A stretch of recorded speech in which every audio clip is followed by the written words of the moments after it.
Situation Room, the only way to start your day.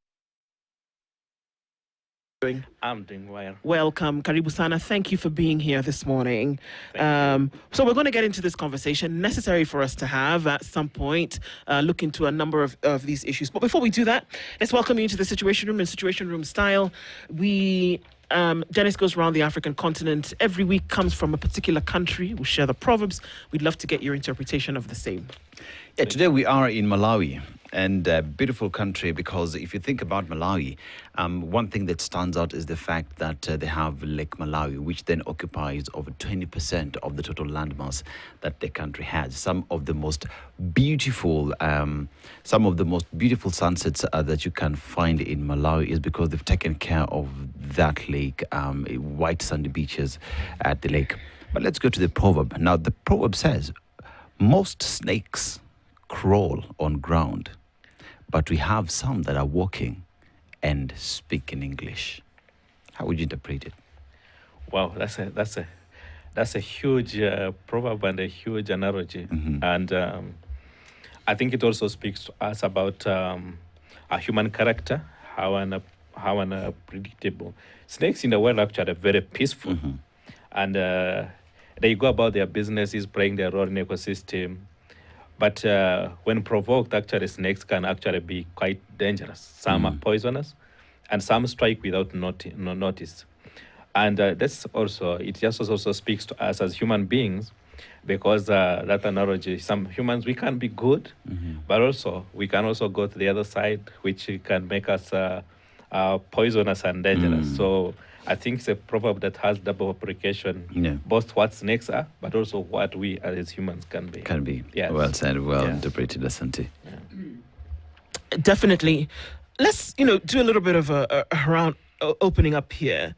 When we're talking about bringing back species, what are we talking about? Bringing them back, those who have become extinct? Or is it possible to now start having conversations around preserving those that are actually there? Yeah, when we talk about bring back species, that term itself is already telling us that something has actually happened. Okay. And we are talking about species which are still either extinct or have gotten lost within our ecosystems and environment where they used to be. And they are no more. For example, the animal could not be existing within our own ecosystem, but it's still existing in the zoo somewhere. But it also could be that these species used to occur in a certain location, but now they are constrained in a particular location or on our planet, in our country. A species which used to be widespread might now be confined in a particular environment, and that means that if you are to bring it back, you have to take it back to the environment where it used to be. Yeah. Or it could be actually a species whose numbers are actually declining at a faster rate, and we need just to come in and assist the population to grow. I mean, when you look at the species and degradation of the same of animal species, that has been mostly because of human activity and human interference with the normal way, the nature of these species. But one then asks the question, even while at that, as we try to bring back these species, are we addressing the root cause of the problem? Because, let's talk about the northern white rhino. Why exactly are we there? We are where we are with the northern white rhino because of human activity, poaching, because for some weird reason we think the rhino horn is of medicinal value. So are we addressing us as humans and the destruction we do to these environments? Yeah, for us, really, it has to be a pronged approach. Anything that involves a human dimension, because we are talking about a human dimension and an environmental dimension. And for us to be able to wholesomely recreate the scenario that used to give the species thrival and survival in the past, we have to approach this holistically. But the human dimension is very, very critical, especially where species decline has been largely due to human-driven situations. If you talk about the northern white rhino, this was a really human-driven situation because this was intensive poaching recklessness of those who were managing the protected areas that time, because the northern white rhino used to be in Uganda during the days of Idi Amin, about 360 of them. But I mean, the government watched on as poaching was intensifying because the guy was not interested in species management. So now the first situation that had to be addressed in such an area is to government stabilize, address issues of policy, and then start now the species recovery. Then other situations where you find actually human dimension is due to habitat loss. Then you have got now to do a lot of community awareness to create the importance of the species to the people, the importance of the species in the environment, and also what does the community need to do to bring back the species, and also talk about the socio-economic dimension of that species so that people can appreciate why an elephant actually has to live within our ecosystem. Yeah. So when we look at emerging innovations in species restoration and recovery, what we're looking at is essentially trying to make sure that you can bring back particular species, or that you can ensure that they actually remain in ecosystems. So what are some of these innovations that you're actually looking at that beyond that?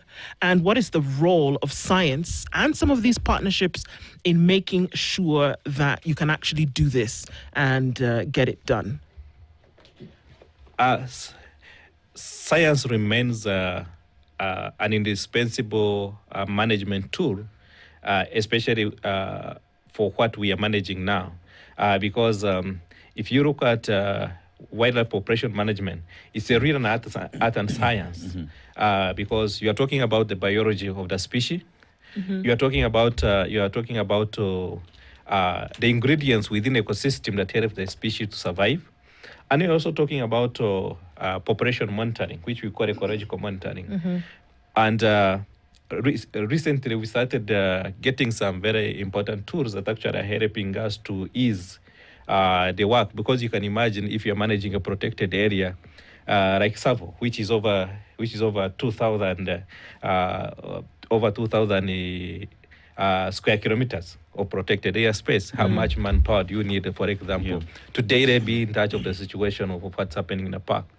So now, and also, if you want to do population census, how long does it take? But nowadays, with now technology, you can actually be able to have a drone and census and do like a quick snapshot of the park that's very there, and get the information you need. When it comes to elusive species, like we are managing the mountain bongo, it's so difficult to go in the forest every day, count these animals. But now with artificial intelligence, we are able now to have cameras stationed in a place. We train them how to identify animals. So they pick up and say, this is a mountain bongo, this is an elephant, this is a leopard. And that makes now work easier. So from the comfort of your office, you can keep in touch of the situation that's happening on the ground. And that is empowering wildlife for protected, is empowering wildlife managers to ensure that they are in touch of the situation in real time and address issues in real time. And that's very key. If an elephant strays out of the community, you get an alert that an elephant is going out. And that helps you to actually preemptively prevent human-wildlife conflict. I mean, when you look at the continent as a whole, one of the biggest resources that we do have is the wildlife, because think of safaris that we have in the continent. Think about in terms of revenue on how what that injects to different countries and to the economies as well.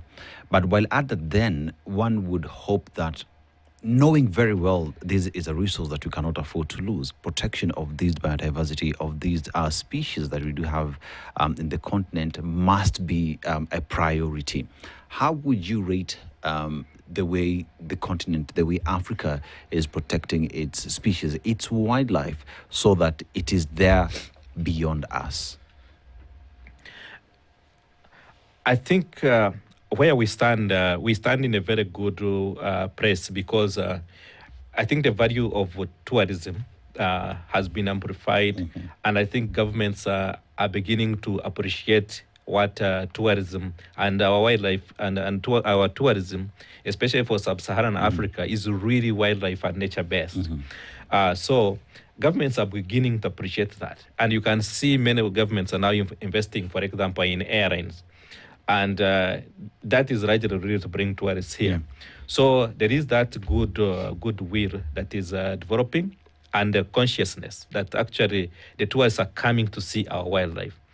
And just to say, one tourist actually, when you look at the tourism value chain, it's a very amazing chain because you can see how many people we are able to employ by every tourist who comes in here.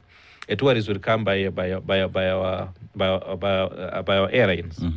He will be handled that means a pilot and the crew have a job.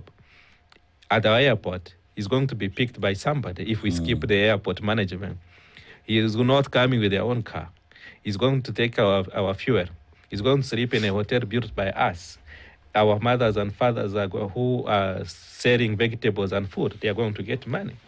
So you can see the importance of tourism value chain and how many people actually are employed and supported because of tourism. So with this, I believe now our government are really, our governments across Africa, they are really seeing this as a very great opportunity and a great multiplier, because we are earning actually direct foreign currency through tourism. So everybody is seeing tourism as a great opportunity, and that's why we are trying by all means possible to attract the biggest hotel chains, attract the high-end guests here. And I think where we stand is in a very good place, and every government is really, really keen to stabilize tourism and provide the tourism-related services. Yeah. Okay, so let's ask. I mean, maybe you've glossed over this a little bit. What is the bongo? The mountain bongo is a very beautiful antelope, and in 1900s, the mountain bongo used to occur in Kenya, particularly Aberdares National Park, and Mount Kenya National Park, and then Mount Elgon National Park, which is a transboundary park shared between Uganda and Kenya. So the mountain bongo used to occur in Uganda and in Kenya, but then in Uganda, extinction occurred between around 1950s, and the bongo remained hanging on in Kenya. So the bongo is a very beautiful animal. They are large enough, around 250 kilograms for females and around 400 for females. Both sexes have horns, and these horns can grow up to 2 feet, and they are spiral. So it's a very attractive animal. And if we are going to talk now about heritage, for example, I think the bongo is the only animal which is predominantly a Kenyan animal. So if we talk about heritage, bongo is truly Kenyan heritage, because the only animal that we share with the world, but only found in Kenya. So if you go anywhere in the world and find a bongo, you can be 100% sure that this bongo originated from Kenya. And that makes it very unique, because this is truly our heritage. Yeah. What are some of the breakthroughs when it comes to protecting the bongo? Because we've talked about the fact that we used to share it between Kenya and Uganda. Uganda extinct, so then Kenya remains the only country with the bongos. I know recently there are some bongos that were repatriated back to the country. But what are some of the successes that we have witnessed in terms of that numbers are increasing through intentional maneuvers or decisions that have been put in place to ensure that this Kenyan heritage today, that is the bongo, is protected? Because why would I want to see a bongo in the United States? I want to see bongo in Kenya. Yes. Yeah.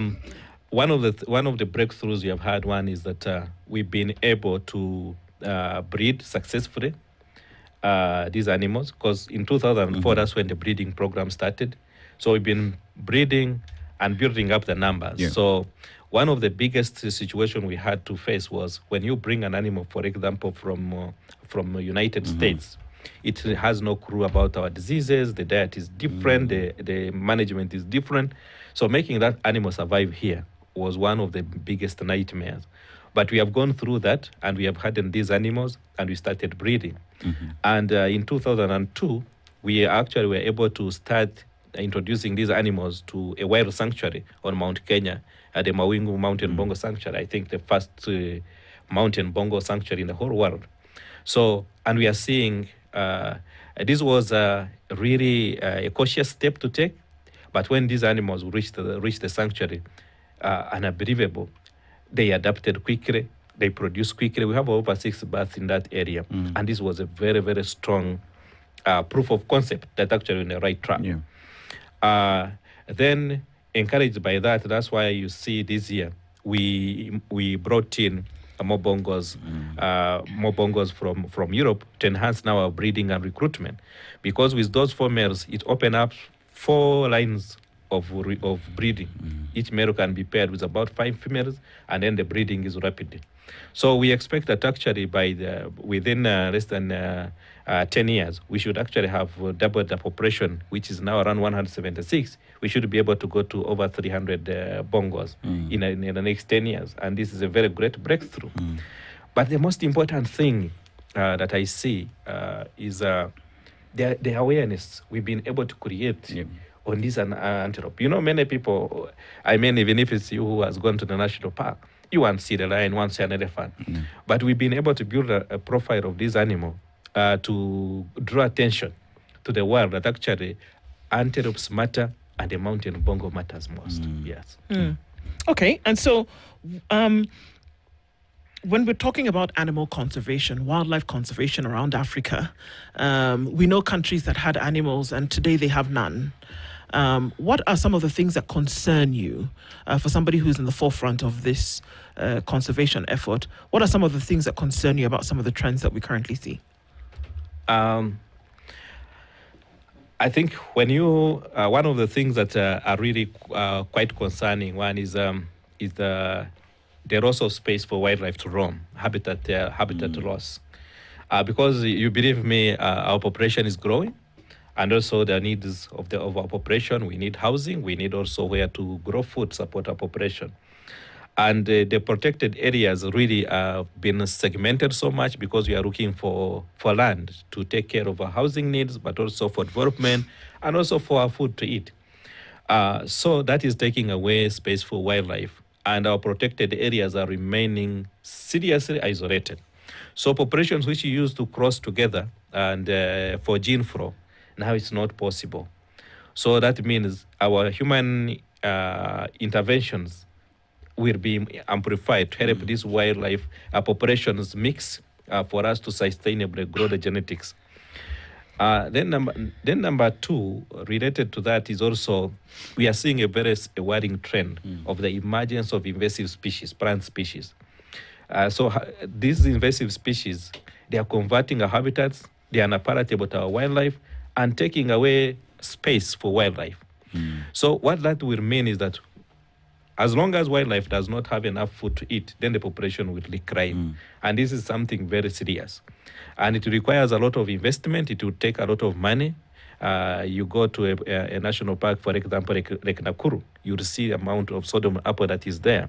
For us to invest properly and remove such, it will take a lot of money. You go to Queen Elizabeth in Uganda, for example, you see the Icrostachys cinera, the amount of space it is taking away. It can be eaten by even elephants. So it displaces wildlife a lot, and that takes away our space. And then, of course, the human dimension of poaching. This is where governments continue to invest proactively to combat poaching. But despite all that, poaching for bushmeat continues to be a very serious issue. Yeah. Another aspect of conservation then would be innovation and technology that does exist, such that even when you talk about the northern white rhino, we've decided to go genetics. We've decided to go in the labs to try and have this species come back to life.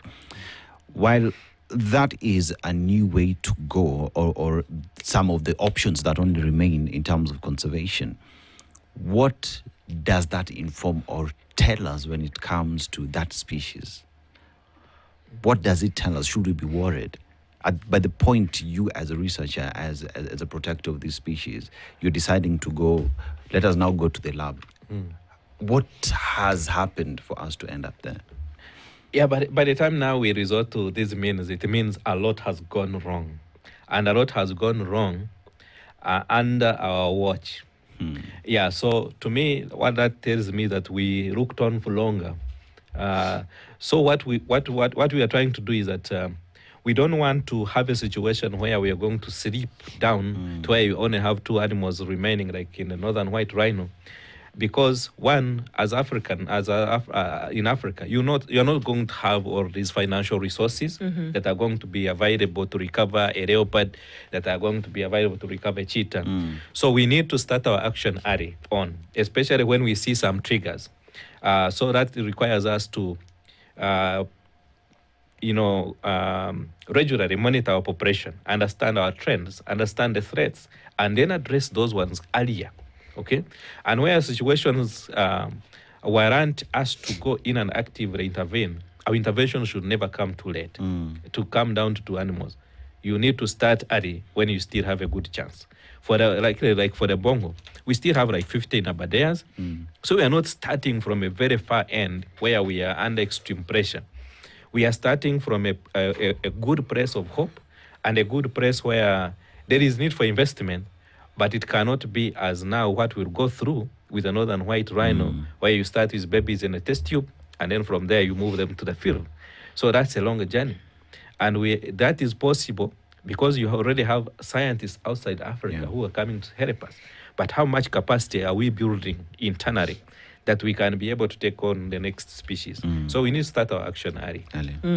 Indeed. So then to come and look at the obvious competition that there is between survival and then recognition of the necessity to keep wildlife, to make that connection. Let's take a break and we'll come back to discuss that. We're talking about preservation of species, essentially keeping them alive, and we'll come back from this quick break and then be able to do that. We're talking this morning on wildlife preservation with Dr. Robert Arujo. We'll continue that when we come back from this quick break.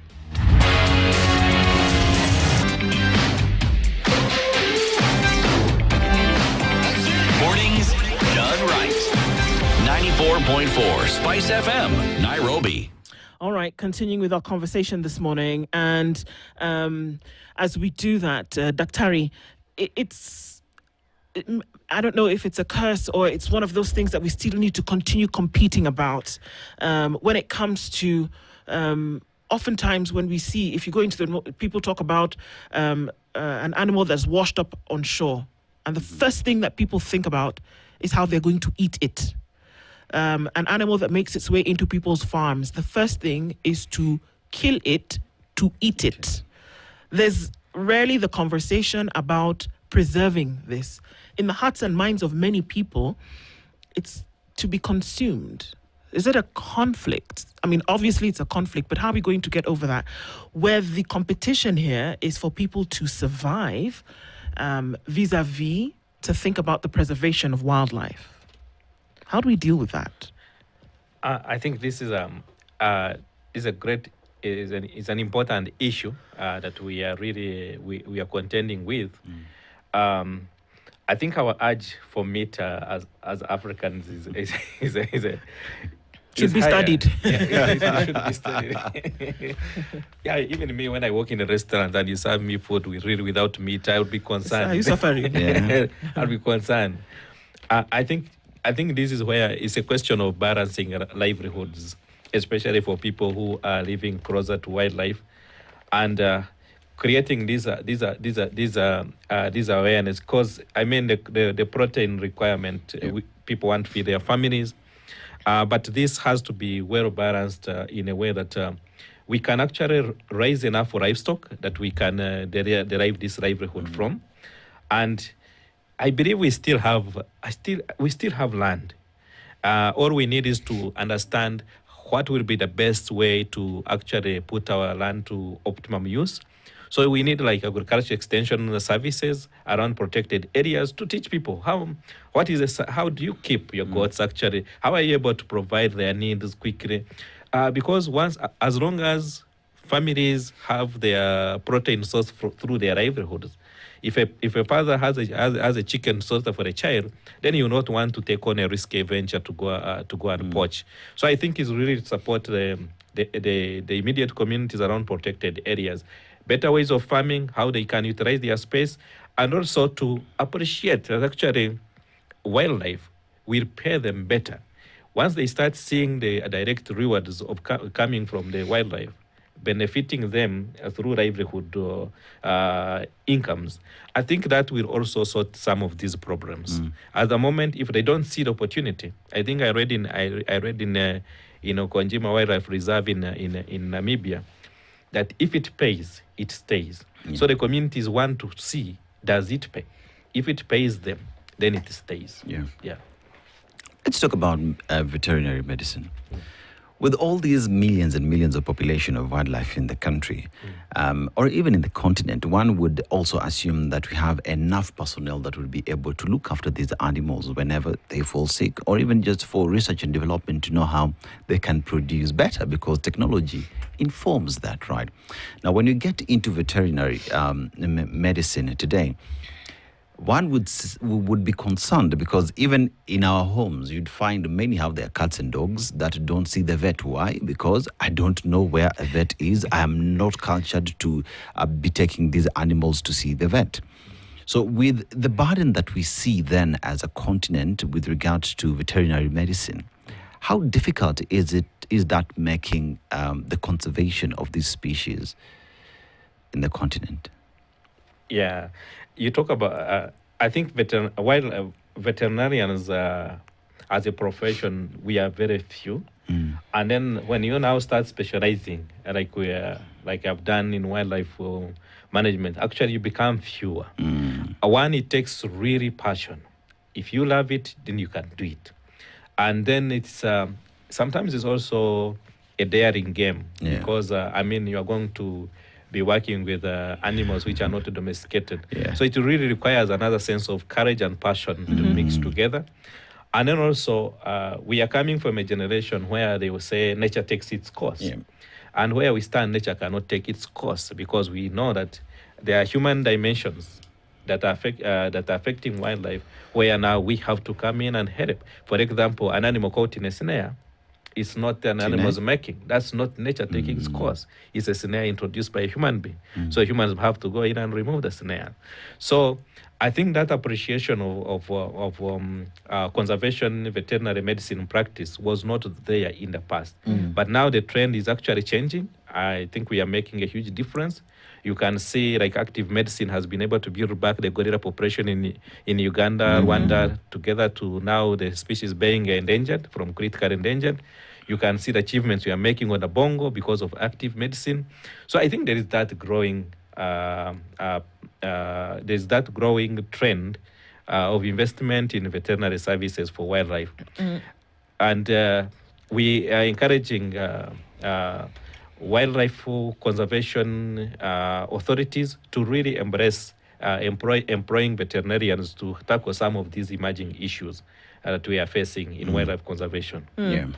How does the conservation or preservation of forests and cover affect the proliferation of wildlife, number one, or even, offer a protection for them? In that conversation, when we talk about having trees, foliage cover, we don't often connect it with how it protects wildlife. We think about how it then protects the environment and we can ensure that there's rainfall. How do the two work together? There are generic importance of forests. For example, the air that we breathe, modulated by the forest. Protection of our rivers, because they provide that cooling effect and slow down the runoffs. But I think one of the things we don't appreciate is actually forests actually are a home to wildlife, just like we need houses and shelter. So imagine if you lost your house, for example, maybe through a fire, through a flood. I mean, you are in a very serious situation. Now, when we cut down our forests, that means actually there's going to be stranded wildlife with no home. So that's a very huge disadvantage. And not only that they don't have a home, but also you have cut their granaries, because that's where their food is. So forests are extremely important, especially for forest-dependent species. Not only because they are a major source of rivers, they are not only because they are of our oxygen, but importantly, these are critical wildlife habitats. And there are some wildlife which cannot survive, like a bongo. A bongo is an entirely forest animal. and a specialist of the forest in that it lives in a forest of 2,200 meters above sea level. You eliminate that forest, you have eliminated the species. So habitats, forests are very critical in that sense. Yeah. So one then asks the question, can development and preservation of species taking care of our diversities work hand in hand? Because there are two thoughts to this. There are those who say development is a brick and mortar, buildings, roads, we move. There are those who say development is overarching every other thing. You take care of your species, you take care of your wildlife, you take care of the environment as well as you do your roads and everything else. Then that is a holistic development where nothing, including the animals, are not left behind, because then you will be investing in veterinary. Can development and protection of species and natural resources work hand in hand? And if not, what must we all do? Because it's not only your fight, it's not only the government's fight, it's for everybody, including communities, to join in. I think it's an interesting argument. But when you look at actually the most developed countries, take an example of Norway, take an example of Canada. These are highly developed countries. Yep. Look at the kind of environment they have around themselves. They have some of the biggest forests. They have some of the biggest wildlife, because they have demonstrated actually they need their wildlife, their forests, and the animals to live alongside environment, to live alongside their development needs. So I think it's a conscious balance that we have got to really, really make, and it is possible. And it requires us to thoughtfully plan our development. For example, don't let development pass through a sensitive area. That can be avoided, okay? That can be avoided by very good land use planning. Then also, where we destroy, we can compensate. If for example, I have a road passing through a protected area, you should also compensate by the same amount of land on the other side, so that at least I can, if I cut trees around here, I can actually replant them on the other side. So for me, it's about our consciousness in how we plan development and our vision for the future. Because today you might say, okay, this wildlife is just a forest. But tomorrow, if you're going to restore that forest, it must cost you much more than the value of the road. Yeah. So I think we just need that conscious balance when you're planning our developments. What's the relationship between governments and this apparent policy that needs to take place? Because governments, have different agenda at different times. It's not just one track. How then does policy come in, the policy of this protection and conservation come and play in line with what a government agenda might be of the day? How do you work that around? I think government will always give direction and an overarching policy. And we just have always come in private sector, the people, the researchers, and government usually want information. And information really that is also objective and not perceived in a way that is threatening the government's agenda. So we just need to create that a mutual conversation table where we can be able to contribute to the government policies and be able also to alert government, because government is made by the people. And I believe for that matter, citizens who are also conscious about the need of their country. So I think we just need to continue engaging, continue providing data and information, because sometimes you find some decisions are being taken because there is no information or data. And also citizens also to amplify their voices, because when people are joining government, some of them come in when they're elected, for example. So do citizens air out their voice, what they want the government to be as the agenda? So I think it's really a mutual relationship that we need to foster between government and the people and the private sector and organizations working in the environment, to ensure that there is conversation flowing, information is generously contributed, so that also at the end of the day, government is able to make a conscious decision supported by data and information available. You look at African governments, even if it's just a discourse around climate change and how it's affecting animals, Africa is seen as a country that contributes the least amount to destroy the environment, but suffers the most. 4%. So if you do 4% and divide that across all the 54 countries, it is minute. But that notwithstanding, that Africa is on the forefront in leading this conversation around conservation and taking care of environments, because we know the pinch, right? But is Africa united from where you sit in terms of conservation, in terms of wildlife protection? Because Uganda lost their bongos because they did not use it. That's an African problem, because it is an animal that can only be found in this continent. Yeah. So is Africa speaking in one voice when it comes to conservation and what needs to be done? Yeah, I think it's. I've been part of some conversations that have been going on, especially conservation of our flagship species like rhinos. Yeah. And what is emerging actually, we are now beginning to get a consulted voice, which was lacking because we thought actually we were separated.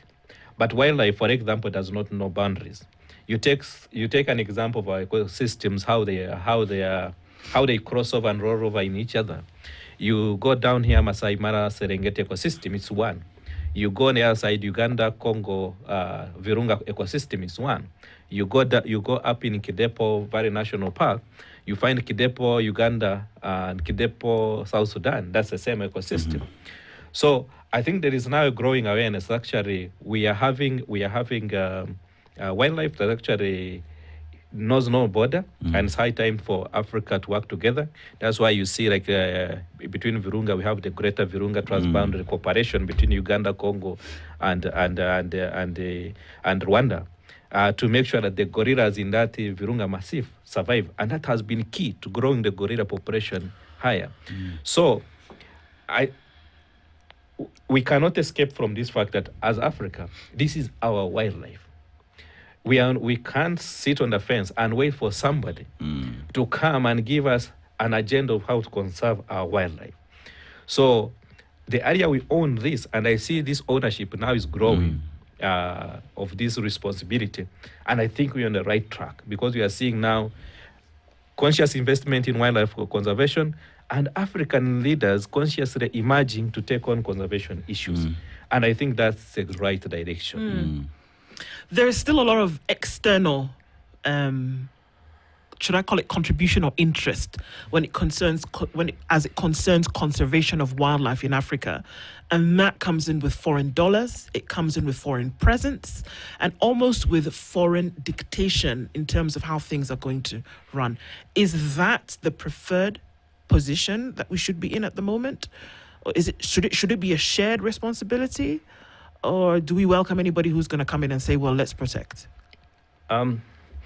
Personally, I will just give a personal view of what I think. And I think as Africans, we should be the first ones to put something in a basket. And once I am the one who has put my money in the basket, I determine the direction. So for funding which is going to come to us and is going to make us disadvantage our survival and our survival of wildlife, that should be straightforward no, because we cannot sell our birthright, because the African elephant you see here, this is our birthright, right? Okay, if its conservation is going to be dictated by somebody who has no attachment to it because you are being given money, yes, that money is temporal today, but you are going to lose a lot. So I think we need just to weigh. And there are very good philanthropists out there who are willing to contribute to our values. So we need really to be a value-driven sector, so that funding should not in any way compromise our values and the direction we want to go. If we let that happen, then the future is sustainable. But if we don't assert our values, then definitely we're off track and we'll not get the results that we want. This is the Situation Room, the only way to start your day.